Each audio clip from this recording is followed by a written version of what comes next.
I was so excited this morning to talk about, living with the heart of a Buddha. I love thinking about what that would be like. And I was always imagined that it might be like waking up from like the dream of separation and confusion and suffering. And so, how do we do that? That's the $1 million question. How do we do that? What would that actually be like? And so, because I feel like most people, like most of us, at some point we're floating along in life, like kind of on automatic pilot, doing what we do. And then we have these moments of being like, oh shit, this isn't working. Oh, maybe there's a better way to live. This life that I'm living, this way that I'm doing my life is not actually moving me towards happiness and wholeness and connection and goodness. And, sometimes those are big aha moments. Sometimes they're small. But it's kind of the existential question, right? About like, how can I prioritize what is important in my life? What is important in my life? How do I prioritize that? And I think at the core of that, like the existential question is like, do I want to be happy, joyous, and free? And how much effort am I willing to put into that task? I don't think anybody in here would be like, nah, I'm not here for that. Happiness, who wants that? But we all behave in ways every day that might indicate that maybe we're not fully vested in that process. And so good news is, like, we don't have to figure out how to do that on our own. You could certainly try, keep trying, but we have some help with this, like how to actually make some changes in our lives that might help us prioritize this happiness, deep happiness, and actually start changing our behavior so that we're moving towards it. And so we've got a lot of teachings on this. You're all at a meditation center this morning, so I'm assuming everybody's like familiar with the idea that, there was a human being who lived in India 26 years ago named Siddhartha Gautama, and we call him the Buddha these days, but I think he, like all of us, was interested in those questions and just went on this really cool adventure where he like gave up his entire life in the service of prioritizing what was important, which was like looking into like, why do human beings struggle so much? Why does this life feel so damn hard sometimes? Is it possible to know that and then get untangled from it, be liberated from that suffering? And then when I get free, what do I wake up to? What's on the other side of that liberation? And I don't know, it's a really inspirational story. I like reading stories about the historic Buddha and kind of saints in the tradition. I think they're really inspirational, but because they're so human and they're so universal. And kind of part of the first thing, that the historic Buddha discovered was that, man, I don't know what it is about humans, but we're all really like caught up in trying to find happiness outside of ourselves. Like it's just kind of what we do. And this shit still doesn't work, but we do it every day anyways. And we all know it doesn't work, but we keep doing it. It's like we're just trying to like, if I could just get this thing over here and less of this thing here, and God knows our culture like certainly reinforces that pattern, then I'll finally be happy. But we're real tangled up in the wrong stuff. And, why doesn't that work? Well, I don't think it's rocket science, but like if I'm trying to find my happiness in people, places, and things, or ideas or thoughts, or a body that works like I want it to, that stuff's all changing all the time, every moment, never the same. And yet, it's like trying to hold on to that, like the traditional teachings say, it's like trying to hold on to running water. It doesn't work. You actually can't do it. And so underneath all of that, this is a lot of confusion. And so we can get untangled from this push-pull relationship, and we can get untangled from that confusion. And so we get liberated from, and then we wake up to. And so what are we waking up to? Once we have some tastes of liberation, the way this happens is that we train the mind and the heart, right? That's what meditation practice is. It's a training. And we start changing our relationship to these always changing people, places, things, bodies, sensations, perceptions, emotions. We get free from this like urge or like feeling like we have to always defend against the uncertainty and discomfort. And when we can stop living in such a defended heart space, there's a lot of spaciousness and freedom that's available there. And I think we've all had tastes of this like deep well-being and openness and spaciousness that's not really tangled up in other stuff out there. It's not contingent on me getting more of what I want and less of what I don't want. Like, you've been in a moment probably where like you're like, shit, my life's like a dumpster fire right now. Like, everything's burning, and yet I'm okay. It's like that. Or like, God, things are really, really beautiful right now, and I'm okay. I know they're going to end, but I'm okay. It's that deep okayness. And so we wake up to this like ease and space and connection that kind of comes from knowing interdependence. And so that's kind of the promises of the practice. And so, yeah, that sounds great. Like, sign me up for that. But oh my God, what do I actually do? How do I actually do this? Because that seems really hard. And so good news is, if you are like a list person or like a bullet pointed list person, like in Buddhism, like we got you on that. We have so many lists. I don't even know how many lists we have. There's so many. But we have a list this morning. You want a to-do list? Here it is. You could start here, actually. And so that's what we're going to talk about today. Ways to, one thing in particular, this idea of renunciation or letting go or putting down, and how that can lead towards some ease and some peace and getting untangled and some freedom. And so the Pali Sanskrit word for this list of things we're about to talk about is a parami, P-A-R-A-M-I. It means a perfected quality of the heart that leads towards liberation. And I like this quote by Ajahn Sucitto, who's just a beloved current teacher, about these perfections of the heart. He says, the paramis take spiritual practice into areas of our lives where we get confused, are subject to social pressure, and are often strongly influenced by stress or stress-forming assumptions. Providing alternative ways to orient the mind in the stream of daily events, the perfections can derail obstructive interactivities and leave the mind clear for meditation. Cultivating the paramis means you get to steer your life out of the floods. It's the floods of greed, hatred, and confusion. So there's a whole book on this that he wrote that's free online. You can get it. It's a great book. It's called Ways to Cross Life's Floods. If you just Google it, the PDF, I wrote it over here. You can get it online. And so we look at these qualities of the heart that are like, how do I live my life out in the world with other humans? And they're also practices and states of mind on the cushion. But I mean, it is the thing that, none of us are monastics. We are all living out in the world with other humans, and it's very difficult. And so nice to have a list of how to like start making some changes here. And so the list, the paramis, these are qualities of the heart. When I think about living with the heart of the Buddha, that's what this might look or feel like. So we've got generosity, integrity, renunciation, which we'll talk about today, wisdom, joyful effort, patience, truthfulness, resolve, radical friendliness, and equanimity. And I've kind of been given like a loose series of talks on each one of these. But today we're going to focus on, it's so funny, the English translation is renunciation, which is just a bad translation of this word. The word in Pali is nakama. Translators filtered it through their Judeo-Christian kind of worldview when they tried to put a word on it, and so they chose renunciation. And I don't know about y'all, but when I hear the word renunciation, just think about what does that feel like? It feels, oh, don't take the thing I like you're taking something away, But that's not it at all, but that is, I would say, the association probably most of us bring to the word. So sometimes it's translated as letting go. To me, that still feels like somebody's ripping some shit away from me. So I like putting down. That one feels good. Putting down. I did some kind of just brainstorming of some other ways we might think about that word is. But, it's interesting. The word renunciation to me sounds like losing something that you have that you want. Feels like deprivation. But I would say that I think like most adults, most of us know that like happiness doesn't happen as a result of more holding on. We've all tried that a lot. It usually does not work. Maybe it works in the short term, does not work in the long term.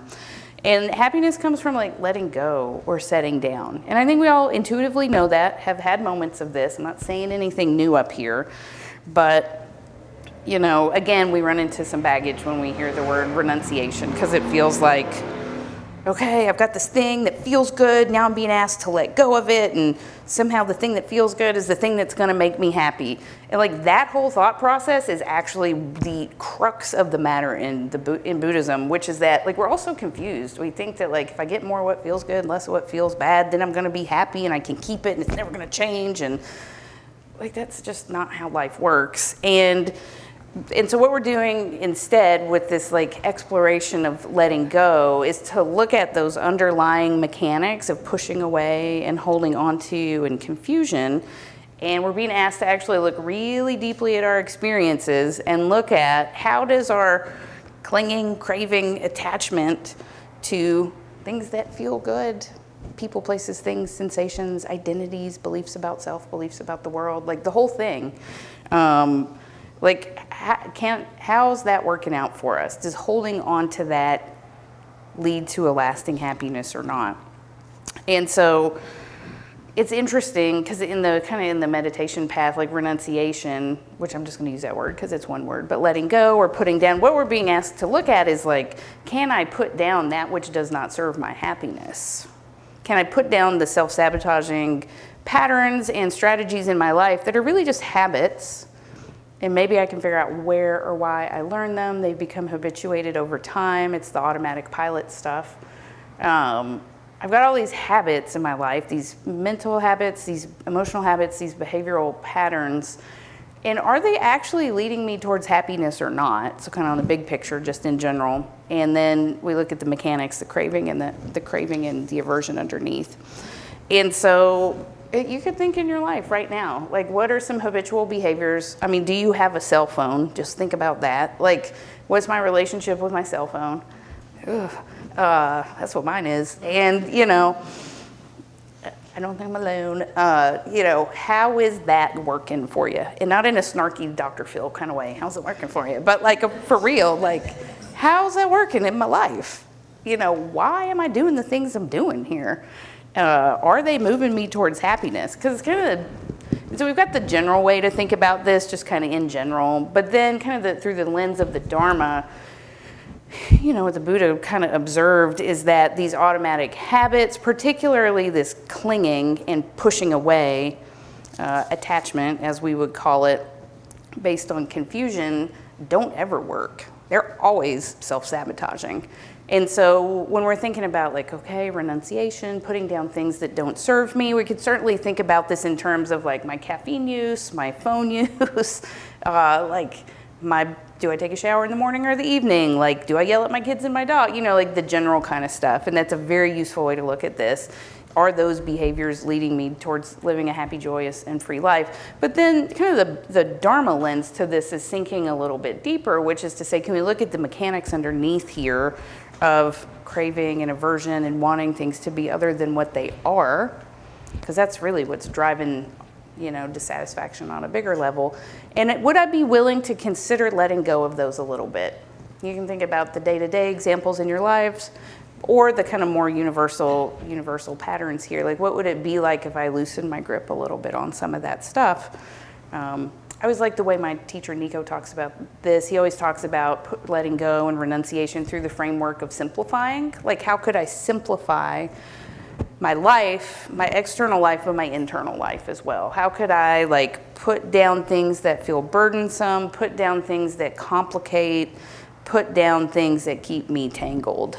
I really, all the traditional Pali language is about getting untangled from unsatisfying habits, self-sabotaging habits. So how could I make things more simple out here, in here, when I live in a culture that is encouraging us to do the exact opposite of that all the time? You just think about how many email inboxes you manage right now in your life. For me, it's 5. God, is that really helping my peace and well-being? No, definitely not. So it's like, how could I simplify things in a reasonable way? Does that mean I have to let go of my entire life and move out to a hut in the woods? God knows I think about it, especially after I come back from retreat. It is one option. It's, but what are some other options in between where I'm at and that one down there? And so I was thinking about this renunciation, contemplating renunciation as really being a radical, reorientation to my life, but also kind of my internal life. And again, kind of from the more Dharma perspective, what we're doing is making an active choice, or at least considering making an active choice to really behave in a way that reverses. In Buddhist teachings, we have this teaching. There's a chain of events that leads towards dissatisfaction and suffering, and unease, lack of ease, And so what we want to do is start reversing that causal chain of events. And so really kind of on a deep level, and again, this is a more universal level, you can think about how it applies to you specifically, is really to start looking at, like, can I renounce or put down, like, the clinging and the attachment and just the inevitable dissatisfaction that it brings. Like, I know that another cookie is not going to make me happy, but damn, those mint chocolate Oreos are really good, you know? I eat it anyways. Like, I know it cognitively, but I still do the thing because it's so habituated, just like billions and billions of repetitions in this lifetime alone, let alone if you're like endorse a multi-lifetime perspective. It's like all of these habits, like deeply ingrained in our brains as neural pathways, deeply ingrained in our relationships as patterns, deeply reinforced by our culture. And so, you know, how can I like move into this contemplation with really like a brave heart to look at this, a kind heart to look at this, and from this space of being like, okay, I see how suffering works, and I want to be free from this. Like, I don't want to keep doing this. And it's really like an act of generosity and self-love and compassion that should be driving this whole thing. And so again, it's like we can think about this pretty broadly in terms of, you know, just our day-to-day lives. A lot of fodder to look at that. But then, you know, if we want to, also we can use a meditation to look at this through the lens of Dharma, which is a deeper, kind of more universal thing. You know, and am I willing to consider putting some of that down? You don't have to do it. Nobody's asking you to make a commitment. But am I willing to consider letting that go a little bit? Is this stuff that I'm doing in my life actually liberating? Does it actually lead towards a sense of freedom and connection? Or not? And because we're all looking at this like, oh God, I'm gonna have to let go of some shit that I like doing, like we just can't like get free of that. It's like, could we shift our perspective so that we're looking at this with like, what am I opening my heart up to? Like, what's the potential benefit here to doing this if I put down these attempts at happiness that actually don't lead to happiness in my life? What could be the payoff here? There would be a reward. What could it be? You know, and again, like on a day-to-day level, this might be a little more time in your morning schedule, a little bit less of a caffeine-induced, you know, detox headache because you're drinking less caffeine, you know, slightly more ease in your relationships with people who are important to you.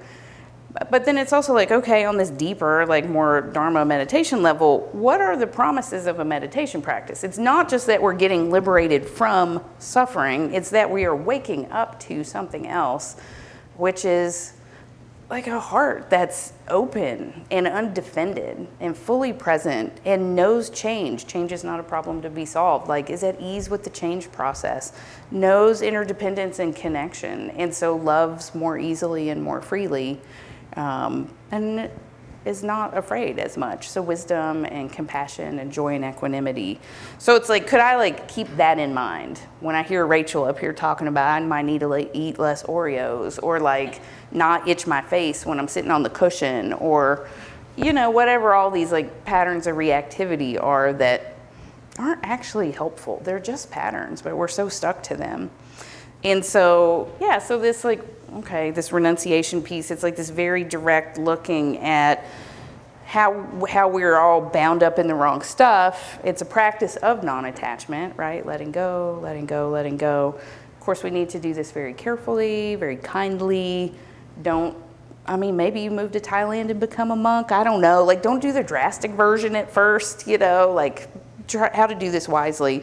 But it is like, okay, well, how are we doing this on the cushion? Because it is a practice. It's a practice. It's to be happiness is a collection of good habits. And, you know, kind of the thing we say about karma is that, like, my happiness is a direct result of my actions, not my wishes. That's a hard one to swallow. Can't really argue with it. And other people's happiness is a direct result of their actions and not my wishes for them. Also hard if you're codependent to swallow that one, but which one hurts more? It's like a personality test. But it is like, okay, we all know that's true. What does that mean in terms of what am I doing on the cushion and then off the cushion that could be ways to understand what renunciation means. And part of this, I mean, I do always make a joke about like not scratching the itch, but like really that's it. Like not getting caught up in this, oh, I'll be able to meditate when my hip doesn't hurt, or I'll be able to meditate when, I'll be happy when, I'll be happy when I have less of this thing that hurts or more of this thing that feels good. I think about like, what are we doing with meditation in general? We are like putting down the mental habit of getting just caught up in all this mental movement. It's just, brains think, it's just what they do. Like, it's not a problem. We're not trying to stop it, but man, we are definitely trying to have a different relationship to all the content of the mind, because you're not your thoughts, you're not your perceptions, you're not your sensations, you're not your body. What are you? That's a good question to look into. But I would think of letting go and putting down. I mean, it's just a very basic practice of not engaging with all that mental activity all the time, like changing that relationship. Big practice of renunciation. And again, like sitting on a cushion, it hurts. Does anybody experience that? Like it is very physically uncomfortable to sit on a cushion for a long time, and you don't want to injure yourself, obviously, but it's a really good opportunity to work with this, like changing the relationship to discomfort. Like when your feet are asleep, and it's like, can I be at ease even when I have this physical discomfort in my body? Can I like sit with it as long as possible and then make an adjustment? I don't know about you guys, but like inevitably, like 12 minutes into a meditation, I feel like a swarm of bugs has descended upon my face, like gnats. There's no gnats in here, but my face, it's just so much. And this has been happening for 15 years. I don't think there's a swarm of bugs that follows me around. And so, but it's I don't know, but it's a good opportunity to like, wait, let it go, refocus. What else is going on here? It's not just that unpleasant sensation. Not scratch the face. Sometimes I scratch the face. If I scratch the face, can I have some kindness and some compassion for myself? And so it's like we practice in these very small ways on the cushion so that we can then go out into the world and practice in the fast, complicated, interpersonal ways with other human beings. I mean, if you can't sit on a cushion with a hip that hurts, how in the hell are you going to have a reasonable argument with your partner about something? I mean, honestly, or tolerate an uncomfortable conversation with someone, or yourself, And so, this renunciation, I really think about it as just this letting go, over and over and over, letting go. Ajahn Chah, who was a recent teacher, was known to have said often that let go a little bit of freedom. Let go a lot of freedom. Let go completely, complete freedom. So direct correlation there. And yeah, and then I also like through the lens of can I make the mind simple, actually? Sitting practice is very simple. It's very much a practice of subtraction. We're just learning to be with things just as they are without heaping on a bunch of other judgments and stories and layers of stuff. And then, kind of broad practice here of renunciation and letting go or putting down is really getting to know also, when I don't let go and I don't put down and I do this, again, not in a Dr. Phil way, but how's it working out for you? Try it again. Does it work this time? Does it work this time? Does it work this time? How many times do you need to try it? How bad does it need to get before you consider something different? And what's it like when I just a little bit. What's that like? And you should definitely go check it out for yourself. And it's not a cognitive activity either. I mean, it's tightness and constriction and holding happens in the body, in the heart, in the mind, in the spirit, in the energies. It's a whole kind of all this constriction. And it's is that the way any of us want to be living? Wouldn't it be nice to live with a slightly less constricted body, heart, mind? That sounds pretty good to me. So on the cushion. And then off the cushion, I mean, I just like to use a very simple phrase, which is just letting go. Letting go. And I actually don't think in words too much anymore. It's more of a somatic thing of what's it look like or what's it feel like? Could I imagine it? What would it be like to just you know how when you come home in the afternoons after a long day and you whatever your favorite place to sit in your house is, and you just that feeling, nervous system discharge for a second, the whole body's just what would it be like to live from that space a little bit more, or consider it at least? And what happens when I do that? Can I live in a way that's more aligned with my value system, in a way that's more present, in a way that's more open-hearted and less defended? Sometimes when we're thinking about if you're new to practice, working with these paramis, one kind of off the cushion suggestion is like, could I spend one day really like getting curious about letting go in my life? When it's happening, when it's not, could I be more intentional about it? If one day feels like too much, that's cool. What about an hour? If you're like, nope, can't do it. What about 30 minutes? What about 1 minute? Or, you know, choose one of these and really like make it the focus kind of for your on the cushion practice for the day, and then your life practice off the cushion. Like, could I be intentional about it? Like, what happens when I do this? You got to go check it out, see for yourself. And I will say, oftentimes for a lot of people, the thing that starts to happen first, particularly as we get, if you have physical discomfort, if you have anxiety or like trauma or like a lot of deeply entrenched beliefs about identity or something, there's usually a lot of fear that starts to happen when we consider like letting it be. And if letting go seems like too much, maybe letting it be is a better word. And so often this can be like a practice of working with fear also. But again, it's like we just all have these deeply ingrained habits of like body, speech, and mind, and we just do them because they're habits, you know, and meditation and kind of contemplative practice gives us the opportunity to like shine the light of awareness around on that and really look at like, how is this holding on serving me? How is it serving others? You know, what's it actually doing here? And so, you know, good news about letting go or renunciation is that it's actually a joyful, liberating practice.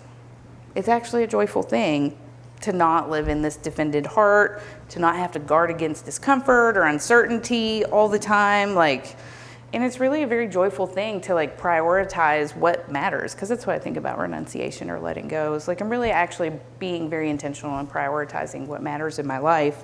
Like, knowing that this life is very short. I could die anytime. I'm 45 years old. I mean, it's amazing that I'm still alive thanks to modern medicine.